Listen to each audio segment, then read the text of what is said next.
What are other types of deals? Well, licensing. Licensing is a whole area that certain people make so much money on, and it's underutilized.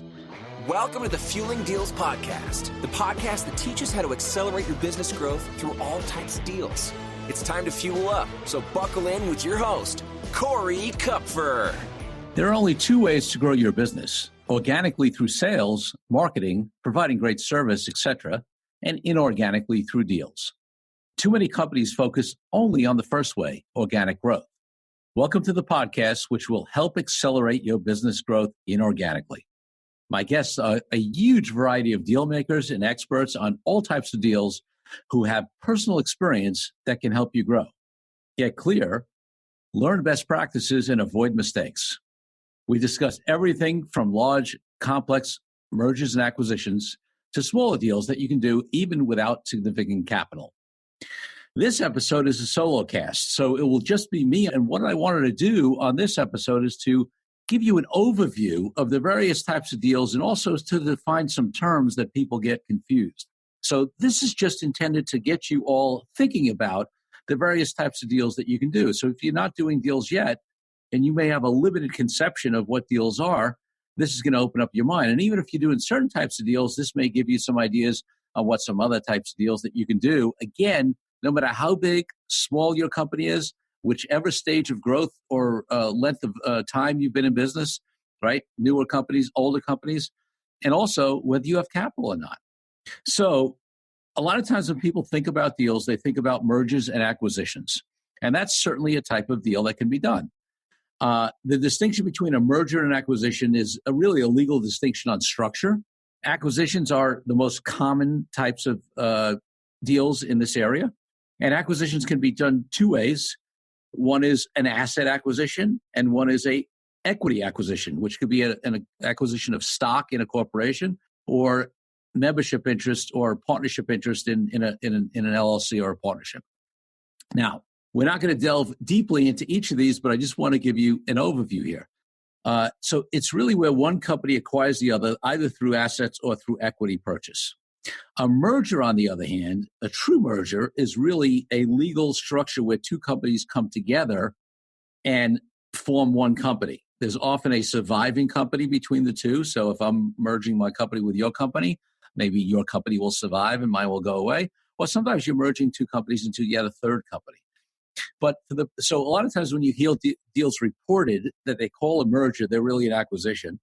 And when you hear acquisition, occasionally they're a merger, but much more often they're acquisitions. Now, even in a merger, unless it's really a merger of two equals, which is very, very rare, from a practical point of view, even though the legal structure is a merger, there's often somebody who's a dominant, people whose executives are going to be continuing to really run the company and have the most influence. Those deals, although they're often done by bigger companies, and certainly ones that require significant capital, the bigger complex ones, are done by big companies. I've done plenty of merger and acquisition deals, and there's plenty of smaller companies that do them. They're just on a smaller scale. And some of those deals, by the way, can be done with capital up front, in whole or in part. But there are many deals where the payment's all over time, whether that's through a promissory note, some installment payment, or whether it's through what we call an earnout, which means that it's just a percentage of, it could be ongoing revenue or profits, or it could be the increase in ongoing revenues or profits. And earnout components are not unusual components of merger deals, even when there is cash, and acquisition deals, even when there's cash up front. But they could also be done, as the entire part of the purchase price, the entire consideration. And you see those deals with smaller companies where there are no cash upfront deals that are being done. And you see them when there's certain strategic opportunities, and you certainly see them in down economies when maybe the targets are having a tough time and are looking to fold in. The other thing you see that's interesting, that's sometimes, in fact, very often sort of put out to the public and to the clients as a merger or an acquisition, is what some people refer to as acqui-hire. So really behind the scenes from a legal point of view, there is no merger or acquisition. You're really just hiring people. So, let's say you have a group who would be strategically beneficial to your company, whether they provide you with geographic expansion or they provide you with certain skills to be able to grow into a new area, or maybe just in your core business, you need more talent. And you bring in the owner and some of the employees from an existing company, but you may not need to acquire them. You may just be able to hire them, especially if it's a situation where maybe that person realizes the owner, the entrepreneur, that they're really good at what they do. They're a great computer programmer or accountant or architect or software designer, but they don't love running a business. Maybe they're not great at that, or they just don't like it. Certainly, in down economies, this comes up a lot because, of course, up economies hide a lot of inefficiencies and sins, so that in down economies, people sometimes realize, hey, things are getting tougher. I got to make that payroll. I don't want to deal with that. So there's often times where there's an opportunity to hire people. You may position it out to the marketplace like it's an acquisition, but behind the scenes, all you've done is it's hired a bunch of people, maybe entered into, employment contracts or not, and maybe put some sort of incentives in place based upon either growth or percentage of the revenue of the existing business that those people bring in that they get, and various ways that they participate either in the existing revenue or the upside. But it's structured as a hire. And there are so many deals that are done that way. And again, those are deals that can be done by companies of various sizes. Sometimes you hear the term tuck-in. Tuck-in is really a merger or acquisition normally, or it could be an acqui-hire, phrases of tuck-in. But a tuck-in implies that you have a bigger entity, tucking in or buying a smaller one. And by the way, that's much more related to the ratio.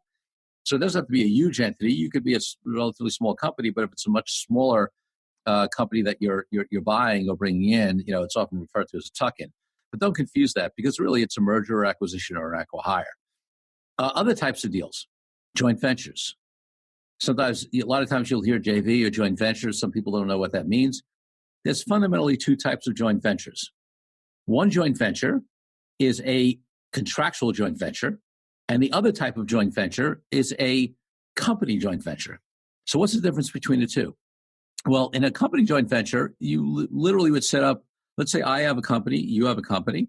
We're going to set up a third company, an actual entity, whether it's an LLC or corporation or whatever it is, that we're going to jointly own. So basically, it's a business partnership that is formed for the purposes of doing something that maybe our other two companies, can do together, but we want to keep separate, and we don't want it to be run through one of our companies or the other. We want to create a new entity to do that we have joint ownership in, and maybe it's going to create its own enterprise value, and it's going to have some sort of relationship with each of our companies.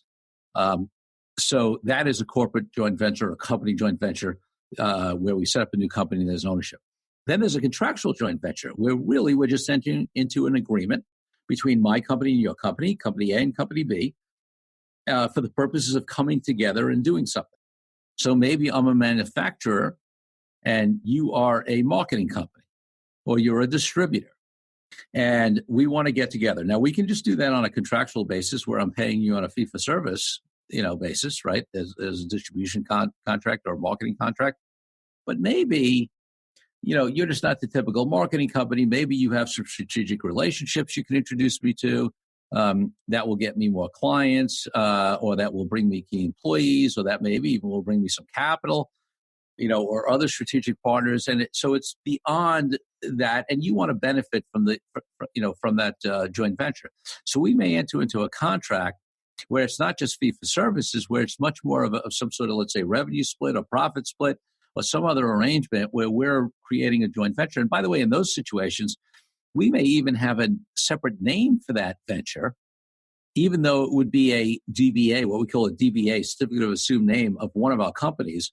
But we're going to have separate branding on it, separate bank accounts potentially, et cetera. And we're going to do it contractually, and we're going to market it out as a separate division, at least, or vehicle that we both jointly benefit from, even though we're not doing it as a separate company. So that's joint ventures at a high level. There's also various types of, you hear joint marketing agreements, joint distribution agreements. I mentioned that before. Those are various forms of joint ventures. They're usually contractual arrangements that are done for those purposes. And, what's interesting is a lot of companies don't take advantage of some of these things out there. Even with competitors. I mean, there are going to be examples on the show of people who you think that what are they doing? They're doing deals with competitors, but it strategically makes sense for both sides. So that brings us to the concept of strategic alliance. We'll hear that a lot, doing strategic alliance deals. So, from a definitional point of view, a strategic alliance from a legal structuring point of view is not anything separate. It's either a joint venture, or it could be, whether it's contractual or through a company, or it could be some sort of other contract. But the concept is that we are entering into some sort of arrangement, an alliance that provides strategic benefit to both sides. So that's a strategic alliance. Again, it's really just another name for some of these other things, and it's a way that so many companies grow. There's a whole other category of deals that relate to raising capital, right? So again, a lot of people think, whoa, only certain, high-tech growth companies, fast, companies, growing companies that are going to go public or be acquired are going to raise capital. And certainly if you're talking about sophisticated venture capital money, that's probably the case, right? VCs are probably not going to invest in your local, coffee shop unless you have a plan to, have multiple locations and potentially franchise or have, a nationwide coffee chain. But there are also other types of investments. There's friends and family investments, which is literally what it sounds like. You're raising money from friends and family. And many companies raise money in that fashion and do it in exchange for equity or debt, because when you raise capital, you can either do some sort of debt, which is basically a loan, a debt instrument of some sort, or you can do it in exchange for some sort of equity. And when I say some sort of equity, it could be various classes of equity or types of equity in your either corporation or LLC or whatever type of entity you have. And that equity could have different rights. So we're going to be talking about some of those kind of deals on the show. Then there are angel investors, what they call angels. Who are angels? Angels range from people who are just wealthy people who sort of on the side invest to people who are more quote unquote professional angels who are approaching more to be VCs. But the thing with venture capitalists is usually they're investing other people's money, whereas angels are most often investing their own money. So the deals are different with friends and family, with angels, with venture capitalists, and we'll be talking about those various types of deals. And they, again, apply to companies up and down the spectrum.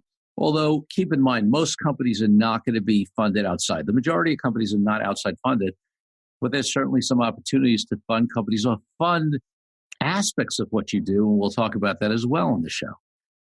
One of the distinctions I want to make is you hear the word private equity firms. And even though they're sometimes used interchangeably with venture capitals, with venture capitalists, the true definition of a private equity firm is a firm that actually acquires your entire company, or at least a majority controlling interest in your company. Whereas venture capitalists are really just investors who will initially often invest on a minority ownership basis with some protections and rights that they get. So we'll be talking about those kind of deals. What are other types of deals? Well, licensing. Licensing is a whole area that certain people make so much money on, and it's underutilized. Yes, you can license patents and inventions and that whole thing, which only applies to certain companies. And in the service business, you're probably not going to be licensing any kind of patents. But people license their content, right? I know people who people think they make most of their money either writing books or giving speeches.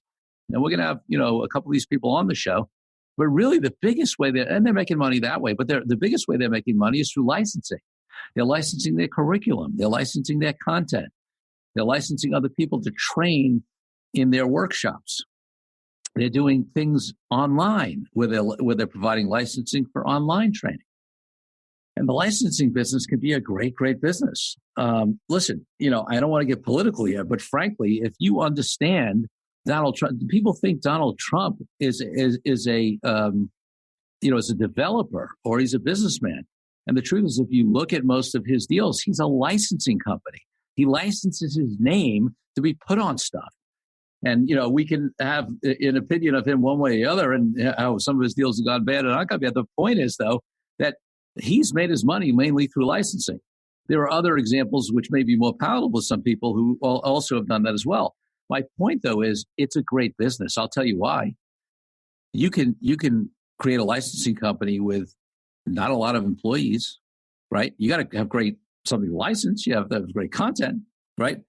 But if you license a brand or license content, really you're entering into contracts for these things that you've created, right? It happens in the clothing industry all the time, right? There's a great example. All the designers, they're not sitting there manufacturing all of their own stuff. They may manufacture some stuff, have direct manufacturing agreements, but then they're licensing out their name for, belts and ties and dresses and, shoes and whatever. And you have certain contractual rights that protect you, that create certain standards, and basically you get royalty money. It could be a great business. And even if that's not your main business, you may have some things in your business that you can license, even on a smaller scale, to other companies. Then there's affiliate deals and referral arrangements. So there are very simple referral arrangements where, companies give a percentage if you send them a client. But then, especially in the online world, there are various types of affiliate deals. And often those deals are as much as 50-50 in terms of the split on the revenue. Why? Because you may be the person with the particular content, but the affiliate is somebody who has an audience, but they have a following that they can put you in front of. And they're the ones who bring you the business. And very often, there's a various range, but it's not unusual for those deals to be 50-50, these online affiliate deals. So that's an area that we'll be covering on the show as well, and you'll be learning about. Then there are also various types of all kinds of creative deals that don't necessarily fall into various categories. I mean, we're going to have somebody in the show who did a phenomenal deal basically with a bunch of companies that do the same thing that his company does around the country. And instead of having an informal referral arrangement, they created basically an industry association that we work with them on, that really created a whole system and a joint effort to lift all those companies and have basically splits and referral arrangements, standing contracts back and forth. You'll hear about that.